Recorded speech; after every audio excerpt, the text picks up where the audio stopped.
Hallå ja! Hey! I'm Maya. Welcome to episode number 9. You can find me on Instagram and on Ravelry and on YouTube as sjomajlin. And I really need to pull my feet up on the chair because it's one of those days. There is also a Ravelry group for the podcast on Ravelry. It's called Sjomajlin Group. You're free to join if you want to. There's a question thread and a thread for October, which I will be talking a little bit more in a minute, and episodes threads and well, join if you want to. It's been a rough week, and I know everyone has rough weeks, and I say that all the time, but it's been a rough week. So this is last couple of weeks I've recorded on Friday afternoon when I got home from work. Yesterday when I came home, I was like, I'm just gonna rest my back on the bed for a few minutes, and I fell asleep and woke up at 8 and it was pitch black, and I was not going to record yesterday, so I'm recording now. It's Saturday. I slept in, I made my breakfast tea and my breakfast smoothie, and I actually sat outside of my house in the sun. I needed that. We haven't had much sun for a while, so it was awesome. I also brought my spinning out with me, and I sat outside and spun, and listened to podcasts and had a great time.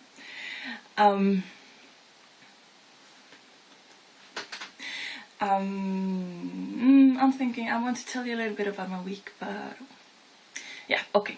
Last weekend was awesome, and then on Monday morning I got up super early to catch the train to Stockholm.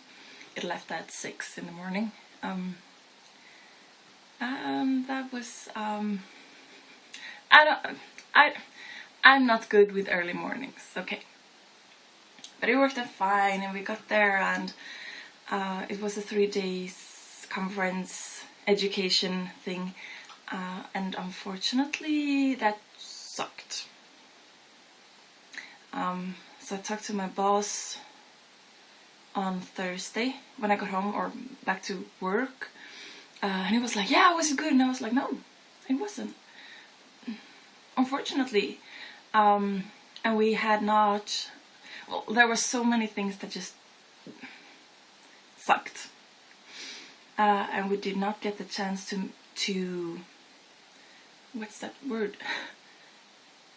When you've done something and then you can get like a paper where you can write what was good, what was less good, what can we do better, that sort of thing. We didn't get that, and I think that's a shame. And this was this week. It might be in the email over the next week, and that if that what's happened, that is fine. But if we don't even get the chance to say our minds, that really stinks. So I was planning to write my own thoughts down anyway, and so my boss said, like, please do, so I can take this, because that is not okay. If we send our co-workers on education, it needs to be good. But I got some knitting time anyway, so what you gonna do? And on Monday, I had a really crappy day. My kidneys hurt, and there was blood when I went to the bathroom. A lot of blood, and that is not okay. And 2 years ago, almost to the date, I think it will be tomorrow. No, yeah, almost. So it was like just a week short of 2 years to the date, when I had to rush to the hospital in the middle of the night, in so much pain that I threw up from the pain, because my kidneys were, there was an infection in my kidneys. So that scared me I had to go to the emergency room in Stockholm, and the doctor didn't want to do anything for me. He was like, oh, but you just need to drink a lot and, you know, pee a lot. And I was like, yeah, but last time this happened, it went up to my kidneys before I even realized. And this is not good. So he wrote me a prescription of antibiotics. So I went to pick that out, and after the first couple of pills, I was fine, and I'm fine, so no need to worry. But I was scared. I was really scared. And it had been a super rough day already. And then I got back to my hotel room, and I was gonna knit on my socks, my skew socks that I showed you last time. And I had to frog them. I'll tell you more about that in a minute. So it was a lousy day, and after that the week didn't really pick up. Nothing more well, dramatic happened, but it's been rough. So I really needed this morning, and now I'm talking to you, and it's getting better, right? Okay. So knitting, as I said, I got quite some knitting time in Stockholm. I finished the baby socks last time? I don't think these were both the baby socks and the adult socks were works in progress last time, I think.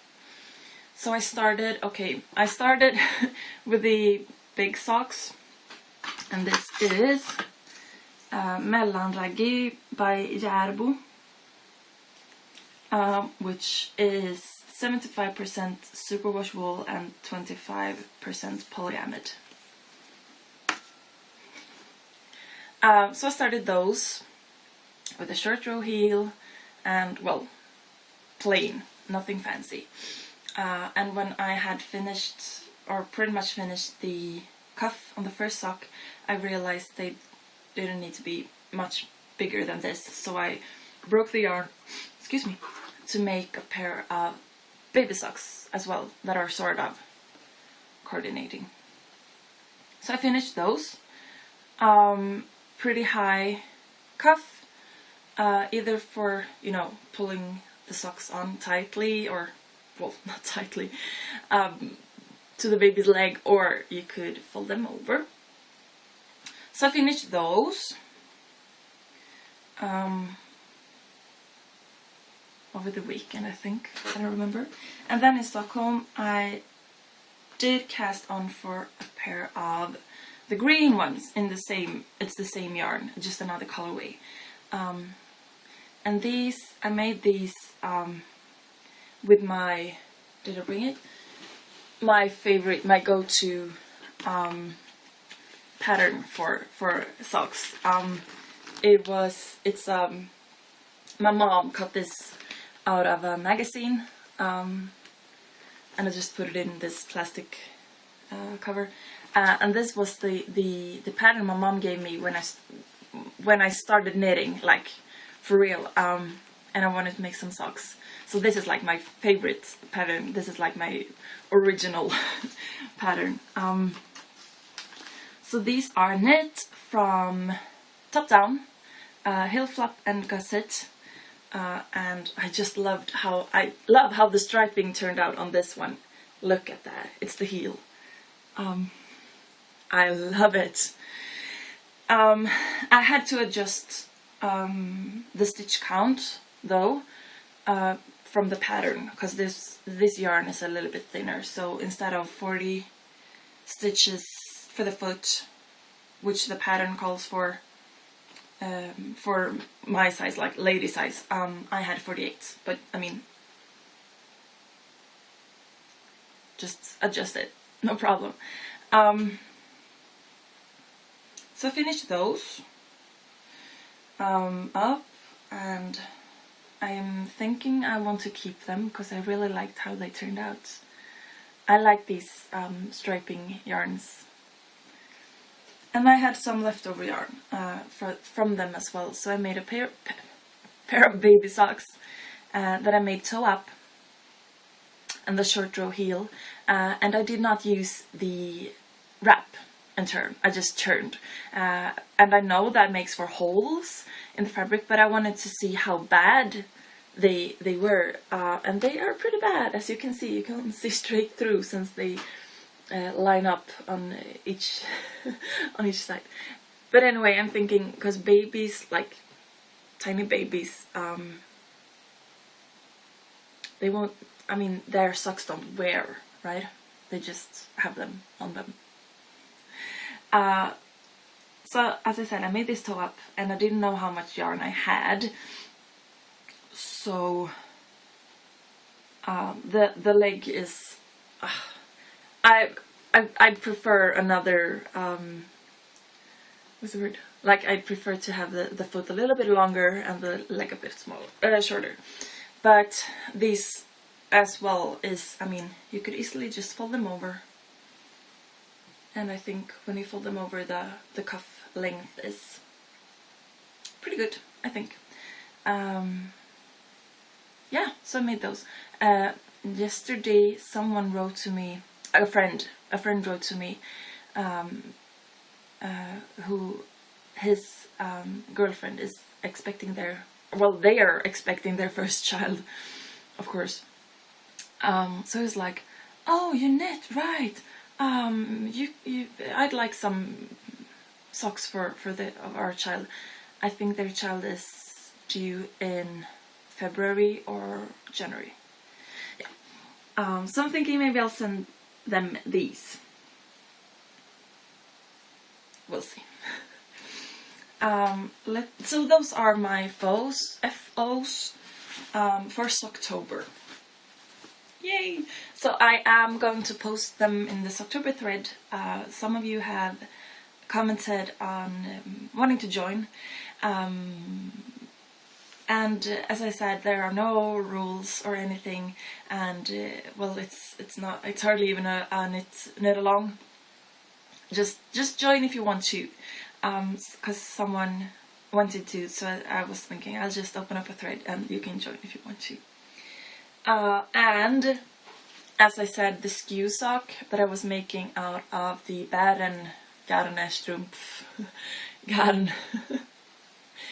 I told you last time when I showed them to you that I had measured, it looked big, and I measured it compared to a skew that I made way back, but a couple of months back, and it looked like these would be just slightly bigger, and that was fine, because the first ones are pretty snug. And I thought, I don't remember, because where I was in the pattern, you do you increase by 2 stitches every other row. So I don't remember if I had 2 increase rows left or 2 stitches. So either 2 or 4 stitches. And that would make it slightly larger. But then on Monday, when I got home from the emergency room and tried to settle down in the lousy hotel room, I counted again, and I found out that I was 10 off. So either, as I said, I don't remember if it was 2 stitches or 4 stitches, but either way, it actually was 12 or 14, which makes for the double number of rows, because you increase every other row. So I was way off. So I had to frog, which just made that day all that much better, right? So I'm thinking I still want to make them. I'll try knitting on a smaller size needle, because this calls for a size 2 to 3 millimeter needle, and those were size 2.5, I think. So maybe I need to go down to a 1.5. And excuse me, I will knit these, because I had started them, or it, on 2 circs to try that, because you increase on one, because you knit it slanting, right? So you increase on one side and decrease on the other side. So if you're doing it then on them on DPNs, it's a bit fiddly to move the stitches around. So I wanted to try them on Circs, but that didn't work out. So I'm thinking I will do them on DPNs anyway, because I like DPNs, and I do not like the join between the cable and the actual needle on that size, and I'm thinking it won't be better in a smaller size, and I'm not interested in buying more expensive circular needles in that small size just to try it, because I like DPNs.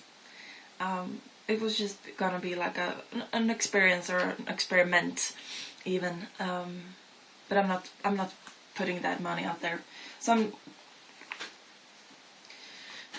I did lose my, what's the word, drive.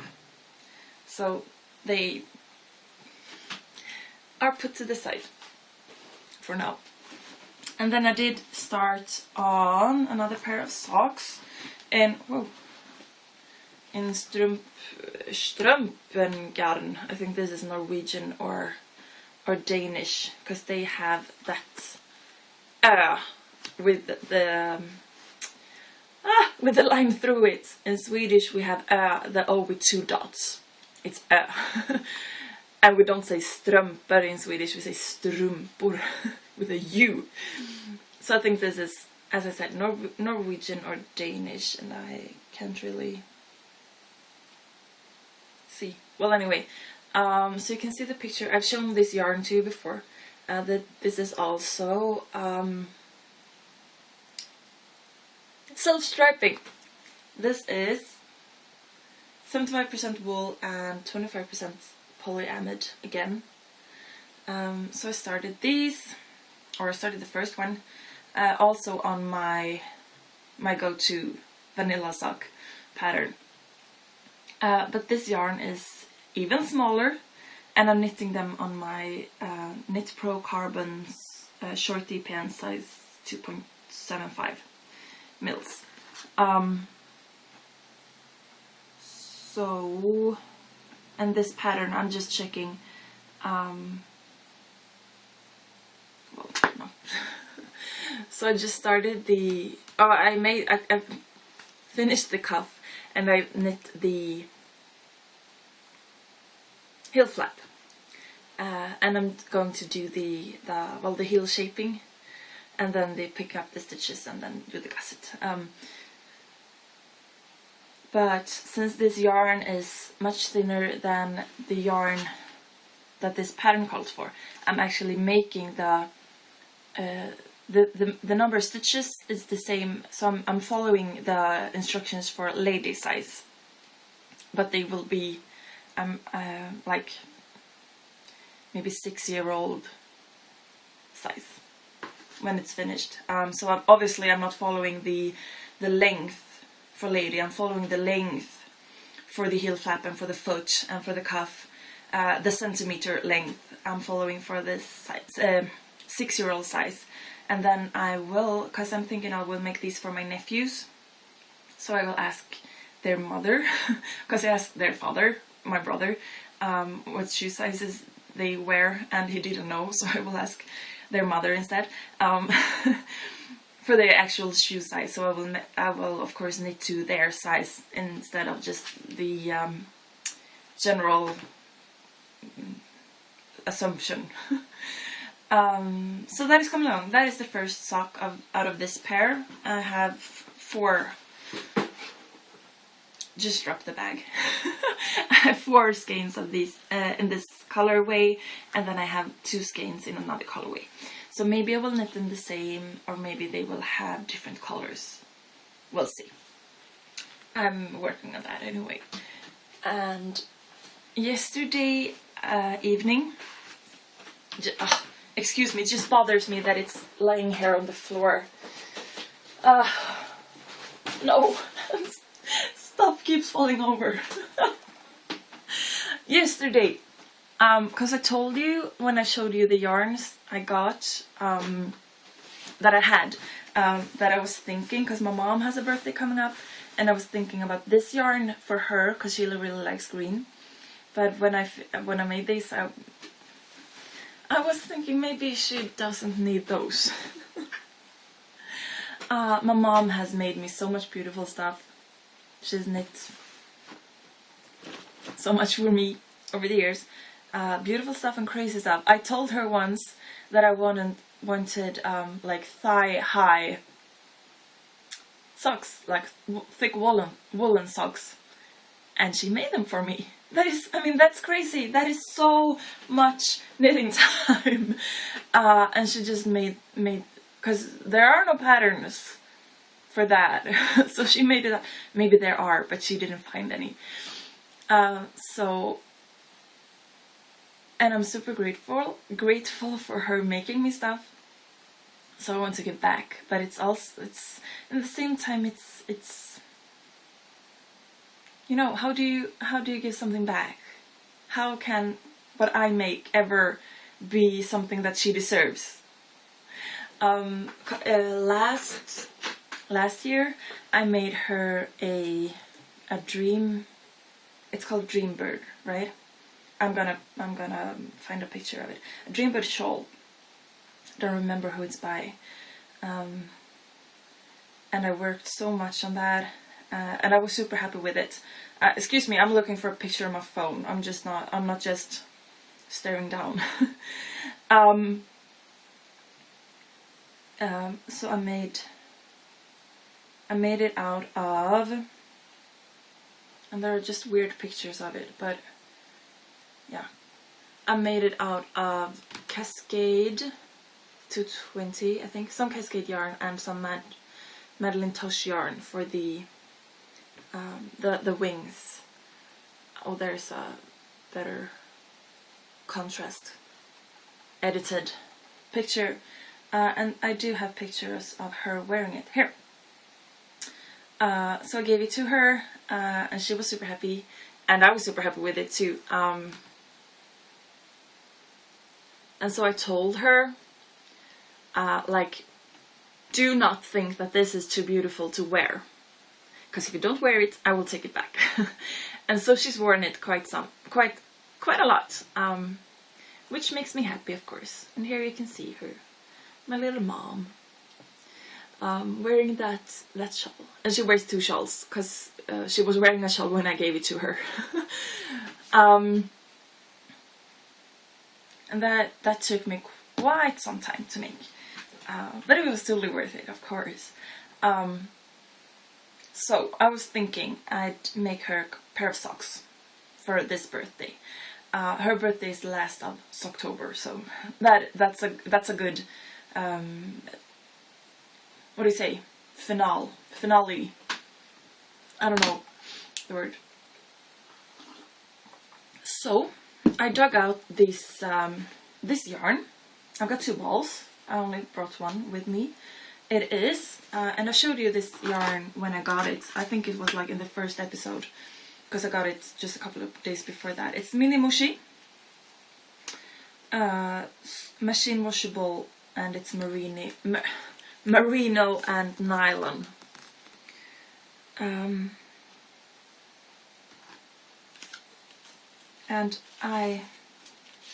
it's no name for the colorway, but it's number 124.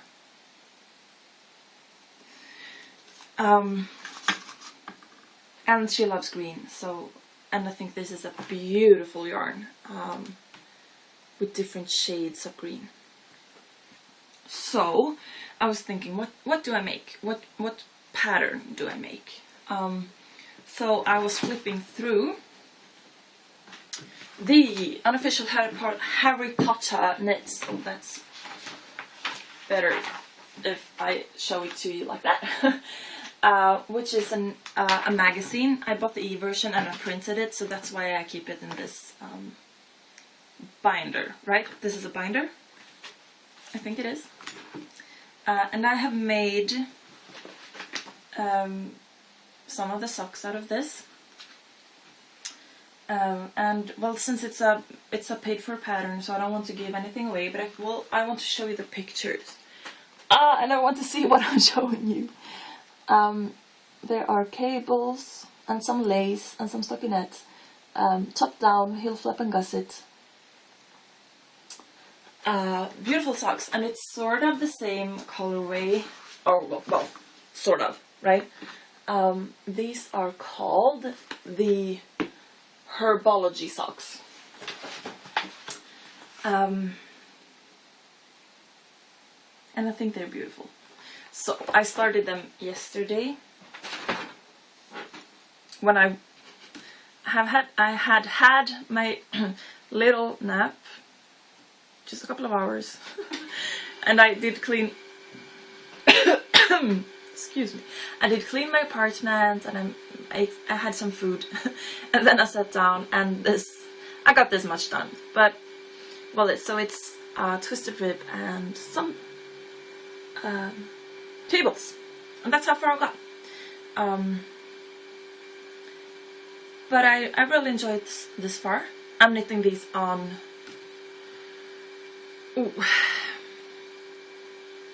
size 2mm. Really? Size 2mm needles. Just plain DPNs, nothing fancy at all. I like the yarn. I was gonna say it's a little bit splitty. I don't think that is what it is. Rather that it's loosely spun. Oh, how do I show you? Oh, here is a super bad part. This is not representative of the yarn. But if I show you the whole ball, maybe? Yeah, you can see it's, I suppose it's a 1-ply. I would say it's a 1-ply, or a single ply. But since spinning is pretty new to me, this might be something else that I don't know of. But I think it is, and it's not super tightly spun, as I said, so it's not split exactly. And these needles are not, they're not super sharp in any way. But yeah, you need to be a bit careful whilst knitting. But since it's twisted rib and it's cables, so it's not really mindless autopilot knitting anyway. So I need to look at what I'm doing anyway, so I don't mind. If I was going to make like, plain vanilla socks that I can make pretty much without looking for the most part, it would be more difficult. But I'm super happy with it so far, and I think in my head the pattern and yarn combination is awesome. So that is coming along. So those are pretty much my works in progress. And also I am spinning. I made some more progress. You can't really say, right? But I did, and as I said, I sat outside in the sun this morning and spun. This is Swedish Leicester. Natural, not. What do you say? Natural colored. No, neutral. It's not being. There's no color. Undyed. It's undyed. And the mystery of the drop spindle that I ordered continues. I talked about it last episode, and someone commented on YouTube something like, "Oh, you're very understanding and patient," or something like that. And a friend of mine actually replied to that comment with like, "Well, also known as very Swedish," and that not. I wouldn't say understanding and patient might be like very Swedish, but don't want to be a burden and don't want to confront. Is that a word? Someone that is being very Swedish. So I was thinking it might appear in the mail this week. It didn't. So I emailed her late last night. Like, hey, just want to check out what's happening. She has not replied yet, but well, I respect her for having something else to do on a beautiful Saturday like this, other than checking her email. So that is fine. But we'll see. The mystery continues. It's not even a mystery. Well, anyway. Yeah. That's the knitting content, I suppose. I'm trying to think so that I'm not forgetting anything. No. Oh, I'm shaking the camera. Sorry. Someone asked me to talk a little bit about, or tell you a little bit about the holidays that we celebrate in Sweden. So I'm thinking I'll do that. So if you're not interested, it's totally okay to skip this. No, I'm not offended in any way. But our Swedish traditions and holidays. And I need to put my feet up again. Starting at New Year's, we do celebrate New Year's. And then on the 6th of January, we have, I heard the word somewhere, the English word, is it like the Three Kings Eve or something like that? We call it 13th Eve, because it's 13 days after Christmas. And that is sort of the last day of Christmas. There might be Christmas concerts and so, or Christmas parties. And then a week after that, the 13th, which is 20 days after Christmas, we call that 20-day Knut, because Knut has names day. Do you have that? Like for each day in the calendar, it says one or two names that are sort of celebrated that day. So on the 13th of January, it's Knut. So we have a saying that 20 Knut dansas julen ut. The 20th day Knut is when Christmas is danced out. You dance out Christmas. You dance around the Christmas tree and then you throw it out. We don't really celebrate that though. But it's, well, yeah. And then we don't really have anything until Easter. Well, we do Valentine's Day, and we have like the waffle day, and like the at the sort of the beginning of the fast leading up to Easter. We do have, because there are different days in our calendar, in our year, that are associated with different pastries, and so this is an important one, seemingly. I don't like it. Let's see if there is a word for it. Okay, cream bun eaten during Lent. Lent's the word. So it's like a bun with no, like a plain bun, and then you cut the top off, you dig out the middle, and you put, I don't know this word, it's like ground almonds with sugar and stuff. And then you put cream on top, and then you put back the lid of the bun, and then you like sprinkle sugar on top of it. I don't really like that, but it's sort of a big thing. And then we do Easter,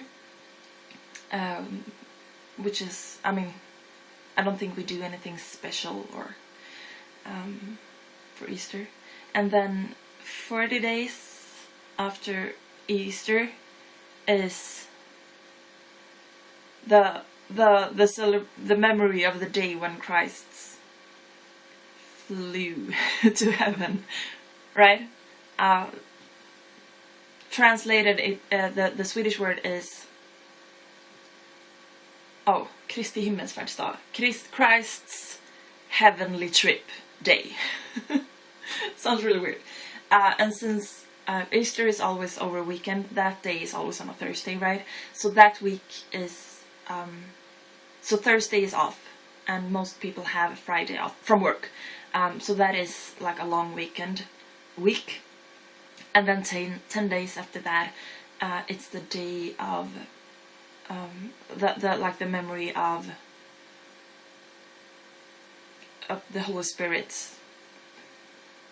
You know what I'm saying, right? But that's always on the weekend, and we don't really celebrate it, but it's in the calendar, and it's there. And then on 1st of May, which usually is somewhere around there, or well, earlier actually. Oh, well, last of April, we do celebrate, well, spring, pretty much. There is a traditional, well, bonfire, I suppose, where you sort of get rid of the last year's what's the word? Because a lot of plants and stuff, they die in the fall, and they're dead during winter. But well, some are dead. And the last of April, there is like a symbolic burning of that to make room for the new spring. And we do celebrate that on the last of April. And then 1st of May, the day after, is a red day. We have that off. And it's actually a red day. It's a political day for the... well, it's traditionally a left-wing day for the workers to go together and go in, well, demonstrations. And it's become, well, it's still like a left-wing day, but it's mostly just a very political day. And there are, well, mostly it's like a family day, and you have like meetings in the town, and give speeches are given, and it's a good day. But last 2 years in my hometown, a extreme right, politically extreme right group decided that they wanted to be in our town to demonstrate and talk about their stuff, which meant that left-wing, like further out left-wing people traveled here from all over Sweden, or at least south part of Sweden, to demonstrate against their demonstration, which meant that there were big parts of the town were like cut off for regular people. I don't know the word. And there were a lot of polices and police horses and helicopters. I think they hired in, or like, what's the word? I think it was 400 policemen and women that are not in Jönköping regularly, that came in for that day. All the hotels were booked up for the police men and women. So it's not just a fun day, but well, it is what it is. And then on 6th of June we have our National Day, and that is not really celebrated. It's a red day, we have it off, and well, it's also sort of a family friendly day. Speeches are given, and but it's not really, we don't really celebrate it. It's not a big thing. And then around 25th of June, it's always on a Friday, so it differs, the actual date differs. In June, I said that, right? I think I did. We do celebrate the Midsummer's Eve, which has a lot of tradition. There are certain foods that we eat. Strawberries, the first fresh strawberries usually come pretty much that week, and are fresh potatoes are, well, fresh, but that has not been stored, but you can pretty much take it directly out of your, if you have a, I don't know this word, like a patch. If you have a patch, most people don't, but if you do, the stores will have like fresh potatoes. It's, well, mostly just a reason for people to get super drunk, or people use that as an excuse to get super drunk. And we tend to want to go out, be in nature. We go to someone's like summer cottage, preferably by a lake, because we really think that we need to go swimming that day, even though it's probably freezing. And well, it can be beautiful weather that time of year, but mostly it's not. At least not for that day. We had a couple of years back, we had on Midsummer's evening, the day of, we had like 12 degrees Celsius and rain, and on Christmas Eve that same year we had like 12 degrees Celsius and rain. Well, we do celebrate that anyway, and also have that Friday off from work and stuff. And then we don't really have anything until this that I was talking about, that is not Halloween. Let's see if I can find a word for that. I think you knew what I meant when I was talking about it, but maybe there's some new viewers, right? Alla helgondagen, All Saints Day,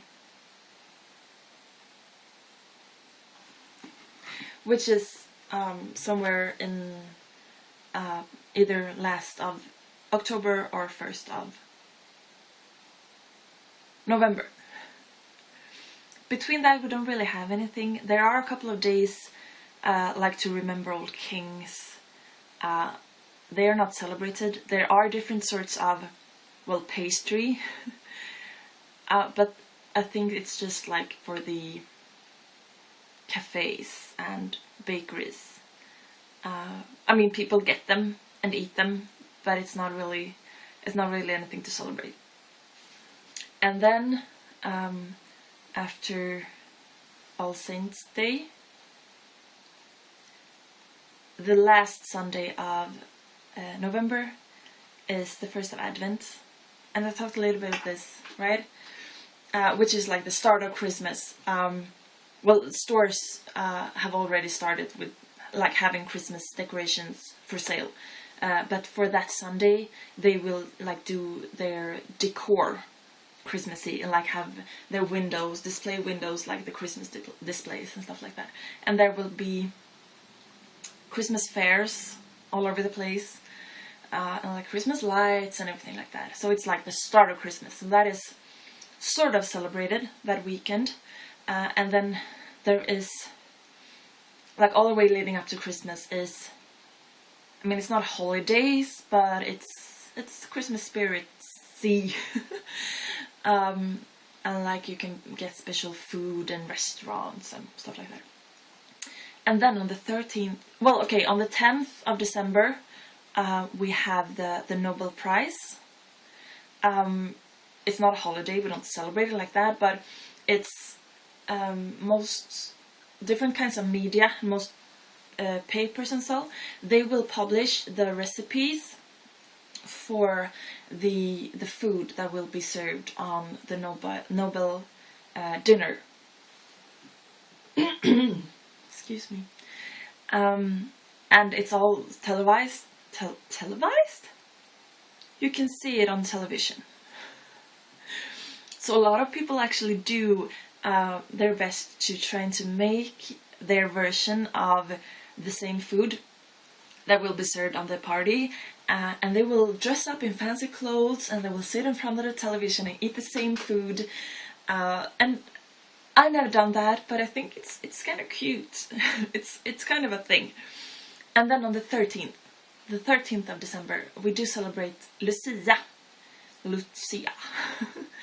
And I did some, well, very light research, but some research, and it seems like it's a very Swedish thing, and it's also an Italian thing, seemingly. And our Nordic neighbors have it as well, but not as much as Sweden. And I found something about somewhere in America as well, but it seemed like it was a very Swedish thing, and it's a beautiful tradition. It's like it's the darkest time of year, and in some of the old like calendars, it was actually the darkest night, the night between the 12th and the 13th. So that is, I think the sun, like the angle of the earth, and you know all of that, changes around the 21st, I think. So there is like a 1 week off, but it's like, it's pretty much returns the darkest time and it gets lighter again. And so we do celebrate this. Lucia was an Italian girl. I think she lived on Sicily, and she became a saint. And it was, I mean, it was pretty brutal. She like clawed her own eyes out, and they stabbed her with a sword in her stomach, so everything was, you know, gushed out. And it was pretty gruesome, but still we celebrate her. So early in the morning, there is, to celebrate this, early in the morning there is a procession with singing. It's usually a choir of some sort. Or, well, it is a choir of some sort. So first, one girl, traditionally, this has started to become a thing that, oh, why can't a boy be Lucia? And in some places, or in some cases, it has been a boy, and it's been a bit controversial, but then again, it's been a bit controversial that it's just for girls. Traditionally, it's been a girl anyway, and weirdly enough, usually it's been like blonde girls, cause the Italian girl, the saint, must have been blonde, right? Cause most Italian women are blonde. Well, anyway, so first in the procession is Lucia, and she's wearing a crown with lit candles in it, and a white dress or gown, full length, nothing, I mean, just very plain, very plain. And she will have a red, like a satin ribbon around her waist with a big bow, and it hangs down to the floor to symbolize that they like stabbed her, like everything going out from her stomach. Super fresh. And she holds her hand like this. So this is like the Lucia sign. And after her well, other girls wearing also this white gown. I've heard about, because as I said, this is a very Swedish thing, so I've heard about people like visiting Sweden who were not familiar about this tradition at all, and they were woken very early in the morning by people in long white dresses and candles entering their room, and they thought that they were Ku Klux Klan coming. And this is like pretty much totally the opposite. But, well, there are similarities. So the girls that are following Lucia, they are called tärnor. They also have this gown, as I said, and they will have, like when small children does this, they will have like glitter garlands. Is that a word? The same as you have in the Christmas tree. They will have that around their head, like a, what do you say, halo. And they will have either a smaller or thinner, not as wide, red ribbon around their waist, or they will have glitter there as well, and they will carry a candle. And when it's small children, they will not carry a real candle, they will have like electrical ones. And also Lucia will have an electric light crown.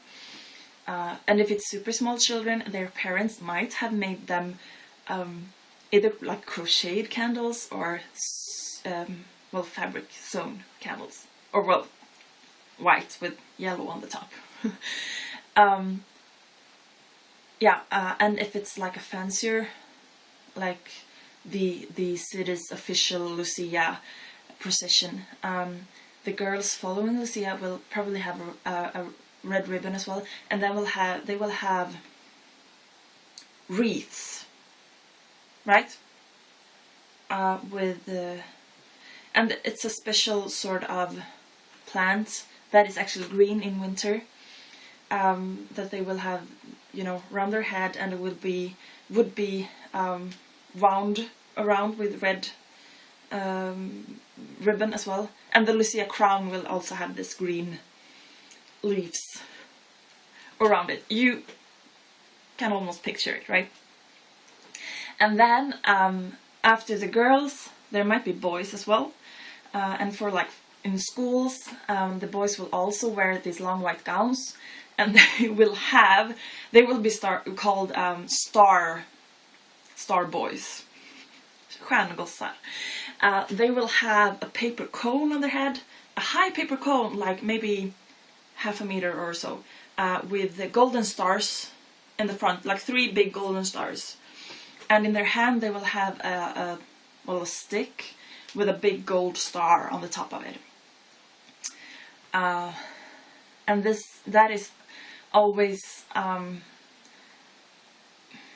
because Lucia, this tradition is beautiful, and it's, well, it's not supposed to be funny, but it's always funny when the boys enter, because if you're like in a bigger hall or something, there is almost always like a regular door that you need to go through.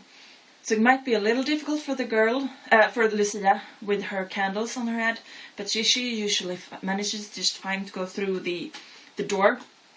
But then the boys are trying to go through, and they forget to duck, and they hit their cones off their heads, or they need to, you know, go around. So it's just silly. So for more like official celebrations of Lucia, either there won't be boys, or they will wear maybe like a white shirt and black pants and nothing. They might also hold a candle, because the area will be dark, it will be black, there will be no electric lights. So if you're just standing, because okay, so the procession will walk up to the front of the room, and they will stand in rows, yeah, and they will sing, because that's the thing. So if someone's just standing there with no, I mean, you can't see them. So if they hold the light will shine on their faces. Yeah. Then for small children in schools and stuff, there will also be like some Santa, like elves in red in the end, and there might also be some, usually boys, that don't want to wear the long gown, because the girls usually want to. There might be some boys dressed up as gingerbread men, gingerbread cookies men, and that is totally not a racist thing from the beginning, but it has become the debate has become, because of course a child might say something like, "Oh, but you're brown anyway, so you better be a gingerbread cookie," you know. So it's become a little bit, well, a touchy subject. But that is like the children's version of it, and then there's like the more official version of it, and there is like the official in every city, pretty much, where there are votes to vote, to decide who's gonna be Lucia. And that is unfortunately sort of a popularity contest. I don't like that, but that is what it is. And then there is also always like the big thing that will be broadcasted on television early in that morning. Yeah. So they walk up and they stand in where like a choir, and they sing, and it's all usually very, very beautiful. It's usually a cappella and like very serene songs that they sing, and like the old songs are about well, Lucia and your girl, the girls, the maids that follow you. You bring us the light and you bring us life back, because in the olden like agricultural era, I mean, nature is dead in winter, right? So Lucia comes with the promise that the life will return, the light and the life will return. And that is beautiful. And the slightly more modern songs are, the theme has changed somewhat towards being more of you bring the light and you bring peace, and you bring us the ability to live together and well, peace, really. So it's a beautiful tradition, and as I said, it's when it's the darkest, really. So it's a beautiful, beautiful tradition. Yeah, that's Lucia. And then Christmas. We do celebrate Christmas on Christmas Eve. It's the 24th, that is the thing here in Sweden. We're weird like that. On Christmas Day, we don't really, it's a very like low key day up until the evening. Because in the evening, all the younger people go out clubbing or partying or whatever. Because it's sort of a homecoming thing. A lot of people who moved away, their parents still live in the same town where the children grew up. So they come home to spend Christmas with their family, and on Christmas they go out and, you know, meet people you haven't met since last Christmas Day. I don't really do that. I don't do alcohol, and I don't mind other people drinking alcohol, but to deliberately go to a place or like a pub or whatever where other people go pretty much just to get drunk, that is not something that I want to spend my time doing. And then we have like Christmas sales, and there is a week between Christmas Eve and New Year's Eve. And the Christmas Day and the day after that we have those off from work. And since it's a week between, there is usually 2 days of weekend, if those are not the same as the Christmas days, right? So people usually try to take those days off from work in between there. And schools are out, or children are out of school for their Christmas break. So it's a Christmas holiday. It's the Christmas holiday season even. And then we're back to New Year's. And I've talked for quite a long time. But as I said, I think Lucia is a super beautiful tradition. It's not really a holiday. We do work on that day, it's the 13th, as I said, unless it's on the weekend. But it's a beautiful day. And I don't think that, as I said, I think it's a very Swedish thing. No one else does it as much as we do, and I think it's a beautiful tradition, so I wanted to tell you a bit about it. So, I'll drink my tea now. It's almost cold. Almost. But, in the light of my... Excuse me, earthquake. Ah! Made it worse. Sorry. Okay, in the light of my pretty crappy week, I want to tell you even more than usual. Please do take care of yourselves. Be kind to yourselves and to one another, and make something beautiful, because creativity is... yeah. As I said, sjomajlin on Instagram and Ravelry, and there is a group on Ravelry called sjomajlin Group if you want to join. And thank you so much for the feedback. Comments, thumbs up. Please subscribe to my channel if you want to.